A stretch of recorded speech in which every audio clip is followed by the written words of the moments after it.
காலபுருஷ தத்துவத்துல 4வது ராசியாக வலம் வரக்கூடிய கடக ராசிக்கு நமக்கு அதிபதி சந்திரன் தான். ஆனா அவரை மாதிரியே வாழ்க்கை வளர்பரியும் தேய்பெரியுமா போயிட்டு இருக்கே. நல்லா இருக்கும்னு நினைக்கிறதா இல்ல எல்லாம் முடிஞ்சுட்டான்னு நினைக்கிறதான்னு தெரியல. ஆனா உண்மைக்கும் எங்களை கூப்பிட்டு கேட்டீங்கன்னா கடகராசிக்காரங்க எங்களுக்கு கஷ்டங்கள் மட்டும்தாங்க மிச்சம். பார்க்குறவங்களுக்கெல்லாம் அடடா செம்ம வாழ்க்கை தெரியுமா, எப்படி இருக்காங்க தெரியுமா, பார்க்கவே அப்படியே சும்மா அப்படி இப்படி மற்றவங்களுடைய வாய் பேச்சுக்கே எங்களுடைய வாழ்க்கை விரயமா போகுது இல்லையா. ஆனா கடகராசிகளை பொறுத்த வரைக்கும் யாராக இருந்தாலும் சரிங்க, மற்றவங்கள உபசரிக்கும் குணம் கொண்டவங்க. இது மட்டும் இல்லாம நல்ல அறிவாற்றல் கொண்டவங்க, கற்பனை திறன் கொண்டவங்க, எதுலையுமே சிந்தித்து செயல்படக்கூடிய குணம் படைத்தவங்க. அதே மாதிரி இந்த கடகத்தை பொறுத்த வரைக்கும் யாராலுமே கணிக்கவே முடியாதுங்க. இவங்க அடுத்து இதுதான் செய்ய போறாங்கிறத சத்தியமா யாராலையும் சொல்லவே முடியாது. ஏன்னா தான் என்ன செய்ய போறங்கிறத எப்பவுமே ரகசியமாவே வச்சிருக்கவங்க தான் அந்த கடகராசி. இதனாலதான் கடகராசியை பார்க்கிறவங்க எல்லாருமே வியப்பாவே இருக்காங்க. சாதாரணமா இருக்காங்க, எவ்வளவு அழகா இருக்காங்க பாருங்களேன். சாதாரணமா இருக்காங்க, எந்த அளவுக்கு வளர்ச்சி ஆகிட்டாங்க பாருங்களேன். கடகத்தை பொறுத்த வரைக்கும் ஒருத்தங்க கை நீட்டி பேசக்கூடாது, ஒருத்தங்க வாய் பேசுற அளவுக்கு நம்ம வாழ்க்கை இருக்கக்கூடாது. இதுதான் கடகம் ஃபாலோ பண்ற ஒரே விஷயம். இது எல்லாத்துக்கும் மேல கடகராசி எப்பவுமே சந்தோஷமா இருக்கிறதுக்கு காரணம் என்ன தெரியுங்களா? கற்பனை சக்தி அதிகமா இருக்கக்கூடியவங்க, கலைஞர்களாக திகழ்றவங்களா கடகராசியில மேக்சிமம் இருப்பாங்க. அதே மாதிரி எல்லாரையுமே அரவணைச்சு செல்வதில் ஆளுமை மிக்கவங்க. இவங்க நினைச்சதை அடையிற வரைக்கும் சோர்ந்து போக மாட்டாங்க. அதாவது எத்தனை தடைகள் வந்தாலும் சரி அதை தாண்டி குதித்து வெற்றி இலக்கை அடையக்கூடியவங்க தான் இந்த கடகம். இதுதான் கடகராசியை நீங்க சாதாரணம் விட்டுருந்தா கூட நீங்க நினைக்கிற மாதிரி பெருசா வளராம இருந்திருப்பாங்க. ஆனா இவங்களை யாராவது தடுக்கிறீங்க எதிர்க்கிறீங்கன்னு தெரிஞ்சதுன்னா வச்சுக்கோங்களேன், அபார வளர்ச்சி அடையறதுல கடகத்தை அடிச்சுக்கிறதுக்கு ஆட்களே கிடையாது. பயங்கரமான ரோஷக்காரங்க, அன்புக்கு அடிபணிவாங்க, மண்ணு மாதிரி இருப்பாங்க. நீங்க அன்பா அவங்கள நீங்க கொலையே பண்ணா கூட கம்முன்னு செத்து போயிடுவாங்க, தவிர்த்து உங்களை ஒன்றும் பண்ண மாட்டாங்க. ஆனா அவங்களை எதிர்க்கிறீங்க, உங்களுடைய திமிருதனத்தை காட்டுறீங்க, நீங்க தப்பான ஆட்களா இருக்கீங்க அப்படின்னாக்கா அவங்க கிட்ட உங்களுடைய பாச்சா பழிக்காது. இப்படிப்பட்ட உயர்ந்த குணங்களுக்கு சொந்தக்காரர்களான மற்றவங்க எல்லாருக்குமே சிம்ம சொப்பனமாக வளம் வரக்கூடிய கடகராசி இப்ப வரைக்கும் ஏமா கஷ்டத்துல இருக்கு. கடகராசி பேர்ல கேட்பாங்க, ஆமா நீ சொல்றலாம் ஒத்துக்கிறேன், ஆனா ஏன் நம்ம கஷ்டப்பட்டுட்டு இருக்கேன்? காரணம் சேர்க்க சரியில்லை. ஒரு இக்குன்னு வச்சு விட்டனே, அதான் அன்பா பேசிட்டா பொய்யும் உண்மைன்னு நம்புறது. இதனால தான் கஷ்டப்படுறோம். கொஞ்சமா தெரியணுமா இல்லையா? நல்லா தெரியுது இல்லை, அவங்க நம்ம மேல பாசம் வைக்கல, நமக்கு முன்னுரிமை கொடுக்கல, நம்மளை மதிக்கலன்னு தெரியுது இல்லை. அப்புறம் ஏன் அவங்களுக்கு நம்ம திரும்ப திரும்ப போய் நம்ம தலையை கொடுத்துட்டு இருக்கோம், அவங்கள வெட்டிக்கிட்டே இருக்காங்க. அதை கொஞ்சம் மாத்திக்கிட்டா கடகத்துடைய கஷ்டம் காணாம போகும். புரியுதுங்களா? ஏன்னா நீங்க தெய்வ அம்சம் பொருந்தியவங்க தான் கடகம். அதாவது கடகம் மற்றவங்க கஷ்டப்படுறத பார்த்துட்டா இவங்க கண்ணீர் வடிப்பாங்க. அவங்களுக்கு ஆறுதல் சொல்றது மட்டும் இல்லாம அவங்க வாழ்க்கையை சரி செய்யறதுக்கான நிறைய உதவிகளையும் செய்வாங்க. ஆனா திரும்பி பார்த்தா இவங்களுக்கு பல பேர் உதவி செஞ்சா கூட இவங்களுடைய வாழ்க்கை நிலை மாறாத அளவுக்கு தான் இருக்கும். இருந்தாலும் ஒன்றும் இல்லைப்பா சரியாயிடும், ஒன்றும் இல்லை நல்லா இருப்பீங்க, நிறைய அக்கறை காட்டுறவங்க இவங்களதான் இருப்பாங்க. தாய் உள்ளம் கொண்டவங்க, யாருன்னே தெரியாதவங்களுக்கு கூட அன்பு பாராட்டக்கூடியதுனாக்கா அது கடகமா தான் இருக்காங்க. இப்படிப்பட்ட குணநலனுக்கு சொந்தக்காரர்களாக வளம் வரக்கூடிய கடக ராசிக்கு இதனால வரைக்கும் கஷ்டம் என்னவோ, அஷ்டம சனியில இழக்காதது இல்லை, படாத அவமானம் இல்லை, கஷ்டம் இல்லை, உயிர் மட்டும்தான் மிச்சம் இருக்கு. அதுவும் பல பேர் போய் சேர்ந்திருப்பாங்க. நானாங்காட்டி இந்த ராசியில வாழ்ந்துகிட்டு இருக்கேன். இப்படிலாம் விரக்தியின் உச்சத்துல போய் பேசக்கூடிய அளவுக்கு கஷ்டங்களை தாங்கி கொண்டிருக்கூடிய கடகத்திற்கு தலைப்பு பார்த்திருப்பீங்க.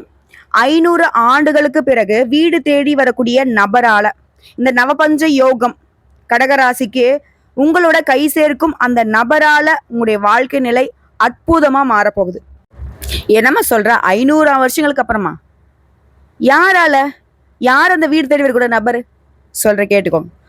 ராகு கேது இவங்க 2 பேரும் சேர்ந்து உருவாக்கக்கூடியதுதான் இந்த நவபஞ்ச ராஜயோகம். இது கடகராசியுடைய வாழ்க்கையில அதிர்ஷ்டம் கதவை திறக்க போகுது. இது வேத ஜோதிடப்படி சொன்னா கிரகங்கள் ஒவ்வொன்றும் ஒரு குறிப்பிட்ட கால இடைவெளி ராசியை மாத்திக்கிட்டே இருக்குமா? ஆமா மாறுவாங்க, அதனாலதான் எங்களுக்கு நல்லது நடக்குது சொல்ற. சரி, அடுத்து அதனால ராஜயோகம் உருவாகன்னு சொல்லுவோமா, சுபயோகம் உருவாகன்னு சொல்லுவோமா? ஆமா ஆமா. அடுத்து இதனால எல்லாருடைய வாழ்க்கையில பெரிய மாற்றம் ஏற்படுமா? ஆமா. கடகத்திற்கு மாற்றம் வருமா? ஆமா வரும். ஆமாங்க வரும். பெரிய தாக்கத்தை ஏற்படுத்த போகுது. அதாவது நிழல் கிரகமான ராகு பகவான் 2025ஆம் ஆண்டு மே மாதம் 18ஆம் தேதி மீன ராசியிலிருந்து கும்பராசிக்கு போக போறாரு. கும்பராசிக்குள்ள ராகு நுழைந்த பின்னாடி குரு பகவான் மிதுன ராசிக்கு போக போறாரு. இதனால ராகு மற்றும் குருவின் நிலைகளை வைத்து நவபஞ்ச ராஜயோகம் உருவாக போகுது. இந்த ராஜயோகமானது வருஷமோ இல்ல 10 வருஷமோ 20 வருஷமோ இப்படி கிடையாது, 500 ஆண்டுகளுக்கு பிறகுதாங்க இந்த மாதிரி ஒரு யோகம் உருவாகி இருக்கு. அது குறிப்பா குரு பகவானை பொறுத்த வரைக்கும் எப்பயும் நல்லது பண்ணக்கூடியவர். அவர் கூட இந்த ராக பகவான் கை கோர்க்கறதுனால உங்களுக்கு அதிர்ஷ்டத்துடைய தாக்கம் எப்படி இருக்கும் தெரியுமா? குரு பகவான் உங்களுக்கு ஒரு 10,000 ரூபாய் கொடுக்கலான்னு முடிவு பண்ணா ராகு பகவான் அது கூடவே வந்து ஒரு 0 சேர்த்து கொடுத்துருவாரு. குரு பகவான் கொடுக்க நினைச்சதை விட 10 மடங்கு ஜாஸ்தி கொடுப்பார். ஸோ எந்த அளவுக்கு நீங்க உயர்வுக்கு போக போறீங்கிறது புரியுதா? குறிப்பா பண விஷயத்துல நினைச்சு பார்க்க முடியாத அளவுக்கு அபரிவிதமான வளர்ச்சியை பார்க்க போறீங்க. அதாவது குரு பகவான் கொடுக்கணும்னு நினைச்சா ராகு பகவான் கொட்டி கொடுப்பார். குரு பகவான் கிள்ளி கொடுக்க நினைச்சா ராகு பகவான் அள்ளி அள்ளி கொடுப்பார். அப்ப எந்த அளவுக்கு இந்த ராகு கேதுடைய சேர்க்கை உங்களுக்கு சாதகம், அதிர்ஷ்டம், வெற்றின்னு புரியுதுங்களா? ஸோ இதனால குறிப்பிட்டு இன்னும் என்னென்ன விஷயங்கள்ல உங்களுக்கு மாறுதல் வரப்போகுது, மாற்றம் வரப்போகுது சொன்னா, இந்த நவபஞ்ச ராஜயுகம் அப்படிங்கிறது நவகிரகங்களால உங்களுக்கு ஏற்படக்கூடிய எந்த தோஷங்களா இருந்தாலும் சரி, எந்த பாதிப்புகளா இருந்தாலும் சரி முழுவதுமா சரியாகும். அது எல்லாத்தையுமே யோகமான மாற்றக்கூடியதுதான். ஸோ இதனால திடீர் நிதி நன்மைகளை பெற போறீங்க, புதிய வருமான ஆதாரங்களை உருவாக்கிக்க போறீங்க, வேலையில் இருக்கிறவங்களுக்கு பதவி உயர்வு கிடைக்கும். அது எப்பவும் போலதாங்க, தனியார் துறையோ அரசாங்கத்துறையோ இல்ல ஒருத்தருக்கு கை கட்டி சம்பளம் வாங்கினாலும் சரி உங்களுடைய வாழ்க்கையில உயர்வு உண்டு. அது மாதிரி குடும்பத்துல இருக்கிறவங்க கிட்ட உங்களுடைய உறவு அப்படிங்கிறது வலுவா இருக்க போகுது. இத்தனை நாளா குடும்பத்தை பொறுத்த வரைக்கும் நீ ஒண்ணு சொல்ல நான் ஒண்ணு சொல்ல, நீ என்ன சொல்றது நான் என்ன கேட்கறது, அதெல்லாம் முடியாது இப்படி மாதிரி, அதுவும் ஏதாவது ஒரு நல்லது செய்யலான்னு முடிவு பண்றப்போ அது தடைப்பட்டே போகும். இப்படி குடும்ப உறவுகள் சின்ன பின்னமா இருந்துச்சு இல்லையா, இனி ஒற்றுமையா இருக்க போகுது. வீட்டினுடைய சூழ்நிலை அப்படிங்கிறது மகிழ்ச்சிகரமா இருக்க போகுது.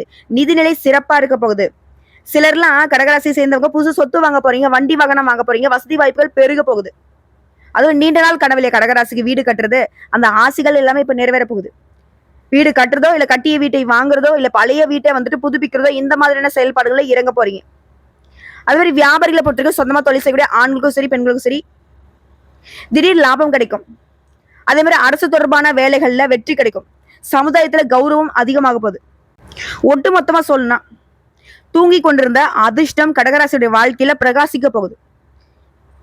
அது மட்டும் இல்லாம ராகு பகவானை பொறுத்த வரைக்கும் மாணவர்களுக்கு தேர்வுகள்ல நல்ல மதிப்பெண்களை பெற்று வெற்றியை கொடுக்கிறாரு. நிதி நிலையில நல்ல உயர்வை கொடுக்கிறாரு. புதுசா வருமானம் வருவதற்கான கதவை திறந்து வைக்கிறாரு. இவரால இனி வந்துட்டு பணத்துக்கு பற்றாக்குறையே இருக்காதுங்க. இன்னும் ஒரு படி மேல சொன்னா கடகராசிக்காரர்கள் இந்த காலகட்டத்துல மே 18ஆம் தேதியில இருந்து விஐபிகளாக வளம் வர போறீங்க. அதாவது நல்ல பிரபலமாக போறீங்க. சமுதாயத்துல மதிப்பு மரியாதை அதிகமாக போகுது. உங்களுடைய பணம் ஏதாவது வெளியில சிக்கி இருந்தா அது ஏதாவது ஒரு வகையில நண்பர்கிட்டயோ சொந்த பந்தங்கள்கிட்டயோ இல்ல சொத்துக்கள் மூலயமாவோ இல்ல ஏதாவது தொழில் மூலயமாவோ முடங்கி இருந்தா அந்த சிக்கிய பணம் கைக்கு வந்து சேரும். அது மாதிரி வெளிநாட்டு பயணங்கள் இப்போ நீங்க மேற்கொள்வதற்கான வாய்ப்புகள் சாதகமா இருக்கு. ஆன்மீகத்துல நாட்டம் அதிகமாகும். மனசுக்கு அமைதிக்கும் மகிழ்ச்சிக்கும் ஒரு குறையும் இருக்காது. எல்லாத்துக்கும் மேல வாழ்க்கை வந்து ரொம்ப செல்வ செழிப்பா இருக்க போகுது. இது தொடர்ந்து கடகராசியில் இருக்கணும். வேலை தேடுறீங்களா வேலை கிடைக்கும், வணிகம் பண்றீங்களா தொழில் பண்றீங்களா நல்ல முன்னேற்றம் ஏற்படும். அதுவே வேலையில இருக்கிறவங்க அரசாங்கத்துறையோ தனியார் துறையோ பதவி உயர்வு கிடைக்கும். வேலையே இல்லம்மா நல்லா வேலை தேடிக்கிட்டு இருக்கேன், ரொம்ப நாளா படிச்சு முடிச்சு படிக்கிறேன்னு சொல்லி படிச்சுட்டே இருக்கேன், கவர்மெண்ட் உத்தியோகமும் கிடைக்கல, தள்ளி போகுது, இப்படி தவிச்சிட்டு இருக்கக்கூடிய கடகராசிகளுக்கு இந்த காலகட்டம் ரொம்ப சிறப்பா இருக்கு. முயற்சி பண்ணுங்க. நீ எதிர்பார்த்த மாதிரி அரசாங்க உத்தியோகம் அதிகார பதவிகளோட உங்களை வந்து சேரும். இல்லம்மா நான் எனக்கு ஒரு தகுதிக்கு ஏற்ற மாதிரி ஒரு தனியார் துறையில வேலை பார்க்கலாம்னு யோசிச்சுட்டு இருக்கேன், அதுக்காக வேலை தேடிக்கிட்டு இருக்கேன், முயற்சி பண்ணுங்க. வெளிநாட்டுக்கு போனா கூட வேலை வாய்ப்புங்கிறது ரொம்ப சிறப்பா இருக்குங்க. சரிங்களா? இது எல்லாத்துக்கும் மேல நான் வந்து பணத்தை இன்வெஸ்ட் பண்ணி இந்த ஆன்லைன் பிசினஸ் பண்ணிட்டு இருக்கேன், இந்த பங்குச்சந்தை வியாபாரம் பண்ணிக்கிட்டு இருக்கேன், இதுல ஏதாவது எனக்கு சாதகம் இருக்குமா அப்படின்னாக்க கட்டாயம் சாதகம் உண்டு. ஏன் பழைய முதலீடுகள் இருந்து கூட இப்போ உங்களுக்கு லாபம் கிடைக்கும். அதே மாதிரி புதுசா தொழில் தொடங்க நினைக்கிறேம்மா, ரொம்ப நாளா ஒருத்தர் வேலை பார்த்துட்டு இருக்கேன், இப்ப நானும் முதலாளி ஆகணும்னு ஆசையா இருக்குமா, முயற்சி பண்ணலாமா, தாராளமா முயற்சி பண்ணுங்க. நேரம் காலம் உங்களுக்கு சாதகமா இருக்கு. அதே மாதிரி வேலை தொடர்பா நீண்ட தூர பயணமோ ஒரு குறுகிய தூர பயணமோ போயிட்டு வரதுக்கு வாய்ப்பு இருக்கு. இந்த பயணங்களும் உங்களுக்கு நல்ல நிதி ஆதாயங்களை தரக்கூடிய வகையில அமையுங்க. இன்னும் கொஞ்சம் தெளிவான விளக்கத்தோட சொன்னா இந்த குருவும் ராகுவும் சேர்ந்து அஷ்டம சனியில நீங்க பட்ட கஷ்டங்கள் எல்லாத்தையுமே இவங்க சரி செய்யறாங்க. உங்களுடைய வாழ்க்கை நிலையே இனி சிறப்பா இருக்க போகுது. ஏன்னா இது நாள் வரைக்கும் வருமானத்துக்கு வழியே இல்லை, ஆனா இப்ப வருமானம் பெருகுது, பணவரவு நல்லா இருக்கும், பொருளாதாரத்துல உயர்வை பார்க்க போறீங்க. மாமனார் மாமியார் மூலமாக பணவரவு நிச்சயம் உண்டு. ஆண்களாக இருந்தாலும் சரிங்க, பெண்களாக இருந்தாலும் சரி. அதே மாதிரி உத்தியோக பணிகள் இருக்கிறவங்களுக்கு உங்களுக்கான உரிய அங்கீகாரம் கிடைக்கும். இன்னும் ஒரு சிலருக்கு மகிழ்ச்சி அளிக்கூடிய வகையில வெகுமதி கிடைக்க வாய்ப்பு இருக்கு. உங்க பேச்சுக்கு சமுதாயத்துல மதிப்பு மரியாதை அதிகமாகும். கடந்த காலங்கள்ல உங்களுக்கு இருந்து வந்த கஷ்டங்கள் எல்லாமே நீங்கி மனசுக்கு நிம்மதி கிடைக்கும். பழைய கடன்களை எல்லாமே அடைப்பதற்கான சூழ்நிலை தென்படுது.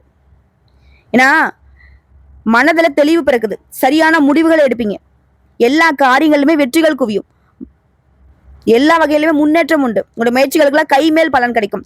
வாழ்க்கை துணையின் பெயர்ல சொத்துக்கள் சேர்க்க போறீங்க. வாழ்க்கை துணை கிட்ட அந்யுன்யம் அதிகமாகுது. அதே மாதிரி அப்பா அம்மா மனைவி சகோதரி அத்தை இது போன்ற உறவுகளால ஆதாயம் உண்டு. தொலைதூர தொடர்புகளால நன்மைகள் பிறக்கும். வெளிநாடு சம்பந்தப்பட்ட முயற்சிகள் கைகூடி வரும். வேற்று மொழி வேற்று மதத்தை சேர்ந்தவங்களால கூட உங்களுக்கு ஆதாயம் உண்டுங்க. நண்பர்களால மகிழ்ச்சி பிறக்கும். பிரிந்து போன நண்பர்கள் இப்ப வந்து ஒன்று சேருவாங்க. எதிர்பாராத அதிர்ஷ்டம் கிடைக்க போகுது. ஜீரோல இருந்த நீங்க கூட இப்ப வந்து ஹீரோவாக மாறக்கூடிய அளவுக்கு வருமானம் தாறுமாறா உயரும். தொழில் சிறப்பான முன்னேற்றம் இருக்கும். உங்களுடைய நீண்ட கால கனவுகள் எல்லாமே இப்ப நனவாக போகுது. இது குறிப்பிட்டு சொன்னாக்க தொழில்ல இரும்பு ஆட்டோமொபைல் கட்டுமான துறையில இருக்கவங்க அருமையான ஏற்றத்தை பார்க்க போறீங்க. சோ இந்த காலகட்டத்திலவே கவனமா இருக்கக்கூடிய இடம்னு ஒண்ணு இருக்கு இல்லையா? சூரிய பகவான் உச்சமாக இருக்கிறதுனால வார்த்தையில கவனமா இருக்கிறது நல்லது. அதே மாதிரி ராகு பகவான் 8ஆம் இடத்துக்கு வருவதனால ஆரோக்கிய விஷயத்துல கவனமா இருங்க. ஏன்னா சின்ன சின்ன பிரச்சனை கொடுத்துருவாரு. அதே மாதிரி வாக்குவாதம் பண்றது பிடிவாதம் பண்றது இதெல்லாம் வந்து விட்டு கொடுத்து செல்வது நல்லதுங்க. எந்த ஒரு விஷயத்தை நீங்க செய்யறதாலும் சரி பேசுறதாலும் சரி பொறுமையை கடைபிடிக்கணும். அதே மாதிரி கல்வியில கூடுதல் கவனம் தேவைங்க. வயதானவர்களா இருக்கீங்க அப்படின்னாக்கா வயிறு ஜீரணம் சம்பந்தப்பட்ட பிரச்சனைகள் வரதுக்கு வாய்ப்பு இருக்கு. சோ அதனால அதையும் பார்த்துக்கோங்க. இது எல்லாத்துக்கும் மேல நிறைய அதிர்ஷ்ட வாய்ப்புகள் கடகராசிக்கு கிடைக்கிறதுனால இது வந்து நிலைச்சிருக்கணும் அப்படின்னா நீங்க வழிபாடு செய்ய வேண்டிய தெய்வம் யார் தெரியுங்களா? திருவண்ணாமலை சிவன் வழிபாடு நல்ல பலன்களை கொடுக்கும். அதாவது கோயிலுக்கு போக முடியாதவங்க வீட்லயே சிவபெருமானுடைய படத்தை வச்சு வழிபாடு செய்வதனாலுமே அந்த கோயிலுக்கு போன பலன் இங்க வீட்லயே கிடைக்கும் உங்களுக்கு. இதுக்கு மேல என்ன சொல்லணும்னா குரு பகவானை பொறுத்த வரைக்கும் இது வரைக்கும் நீங்க அஷ்டம சனியால ஏகப்பட்ட பிரச்சனைகளை பார்த்துட்டு இருப்பீங்க. தொட்டதெல்லாமே தோல்வி விரக்தி இந்த மாதிரி சூழ்ந்து கொண்டிருந்த உங்களுடைய வாழ்க்கை இப்போ குரு பகவானால அற்புதமான பலன்கள் கிடைக்க போகுது. குரு பகவான் யாருங்க? பூரண சுபகிரகம். இவர் வந்து உங்களுடைய கஷ்டங்களுக்கு எல்லாத்துக்குமே விடுதலை கொடுக்கிறாரு. உங்களை சுதந்திரமா சுவாசிக்க வைக்கிறாரு. பணவர்கள் இந்த தடைகளை விலக்கி பொன் பொருள் சேர்க்கையை கொடுக்கிறாரு. தடைப்பட்ட சுபகாரியங்கள் குடும்பத்துல ஏற்பாடாகும். ஆடை ஆபரணங்களை வாங்குவீங்க. எதிர்காலத்துக்காக சேமிக்க தொடங்குவீங்க. இது வரைக்கும் கண்டும் காணாம போனவங்க எல்லாம் இப்ப தேடி வந்து பேசுவாங்க. சமுதாயத்துல மதிப்பு மரியாதை அதிகமாகுது. ஊர் பொது காரியங்களை நீங்க முன்ன நின்று நடத்த போறீங்க. அதற்குரிய மரியாதையும் கிடைக்க போகுது. இது மட்டும் இல்லாம உடன்பிறப்புகள் வழியில உங்களுக்கு இருந்து வந்த சண்டை சச்சரவுகள் நீங்குது. எதிர்பார்த்த உதவிகள் கிடைக்குது. வீட்டுல வந்து புதிய எலக்ட்ரிக்கல் மற்றும் எலக்ட்ரானிக்ஸ் பொருட்களை வாங்கி குவிக்க போறீங்க. அதே போல உங்களுடைய பிள்ளைகள்லாம் உங்க சொல் பேச்சு கட்டு நடந்துப்பாங்க. நீங்க பெருமைப்படக்கூடிய அளவுக்கு அவங்களுடைய செயல்பாடுகள் சிறக்கும். கல்வி திருமண முயற்சிகள்ல பலன் உண்டு. பூர்வீக சொத்துக்கள்ல உங்களுக்கு இருந்த பிரச்சனைகள் தீர்வு கிடைக்க போகுது. இனி உற்சாகமா இருக்க போறீங்க. எடுத்த காரியத்தை வெற்றிகரமா செஞ்சு முடிச்சுப்பீங்க. கணவன் மனைவி கிடையாது அந்த பிரச்சனைகள் எல்லாமே விலக போகுது. பணவரவு தாராளமா இருக்கு. அதுவும் நீங்க எதிர்பார்த்த பணமா இருக்காதுங்க. திடீர் பணவரவா இருக்கும். பிரபலங்கள்லாம் வந்து உங்களுக்கு உதவுவாங்க. அதே போல கடகராசி ஏதாவது கோர்ட்டு கேஸ் வழக்குல மாட்டிட்டு இருந்தா அந்த கோர்ட்டு கேஸ் வழக்குல உங்களுக்கு சாதகமான வெற்றி கிடைக்கும். இதுக்கு மேல ஒரு சிலருக்கு வந்து கண் வலி இருந்திருக்குங்க. அந்த கண் வலி இப்ப குறையும். அடுத்ததான் தந்தை வழி உறவுக்காரங்கிட்ட உங்களுக்கு இருந்து வந்த மனஸ்தாபங்கள் நீங்குது. சிலருக்கு அரசு வேலை கிடைக்கும். அதே போல விலை உயர்ந்த ஆபரணங்களை வாங்குவீங்க. சொந்த பந்தங்களுடைய வருகையினால வீடே களை கட்டும். குலதெய்வ பிரார்த்தனைகள் நிறைவேற்றுவீங்க. அடிக்கடி பழுதான வாகனத்தை மாத்திடுவீங்க. பெரிய பதவிகளுக்கு நீங்க தேர்ந்தெடுக்கப்படுவீங்க. அதுவும் அரசியல்வாதிகளா இருந்தீங்கன்னாக்க சொல்லவே வேண்டாம். உங்களை வீடு தேடி பேரும் புகழும் வந்துகிட்டே இருக்கும். அதுபடி விஐபிகள் வீட்டு விசேஷங்களுக்கு உங்களுக்கு முதல் மரியாதை கிடைக்கும். வீடு மனை வாங்கக்கூடிய யோகம் இருக்கு. பணப்புழக்கம் அதிகரிக்கிறதுனால வருங்காலத்துக்காக சேமிக்க போறீங்க. சொத்து பிரச்சனை சுமூகமா முடியும். பிள்ளை பாக்கியம் கிடைக்கும். பிள்ளைகளால பெருமை அடைவீங்க. வியாபாரத்தை பொறுத்த வரைக்கும் வேற லெவல்ல வளர்ச்சிங்க. ஒட்டு மொத்தமா சொல்லலாம் இந்த குருவும் ராகுவும் சேர்ந்து உங்களுக்கு என்னென்னலாம் பிரச்சனை இருக்கோ என்னென்னலாம் சிக்கல் இருக்கோ அது எல்லாத்துலயுமே இருந்து விடுதலை கொடுக்குறாங்க. திடீர் வளர்ச்சியும் வெற்றியும் தருவதாக இந்த நவபஞ்ச ராஜயோகம் கடகராசிக்கு அமைய பெற்றிருக்கு. இனி உங்க சந்தோஷத்துக்கு ஒரு குறையும் இருக்காது. புதிய புதிய வாய்ப்புகள் உங்களுக்கு தேடி வந்துகிட்டே இருக்கும். சரிங்க, இப்போ வரைக்கும் பார்த்தது இந்த நவபஞ்ச யோகத்தினால கடகராசிகார்கள் அனுபவிக்கக்கூடிய பொது பலன்களை பார்த்திருக்கோம். இப்ப தனிப்பட்ட முறையில் நட்சத்திர பலன்களை பார்த்து தெரிஞ்சுக்கலாங்க. புனர்பூசம் நட்சத்திரம் 4ஆம் பாதம்.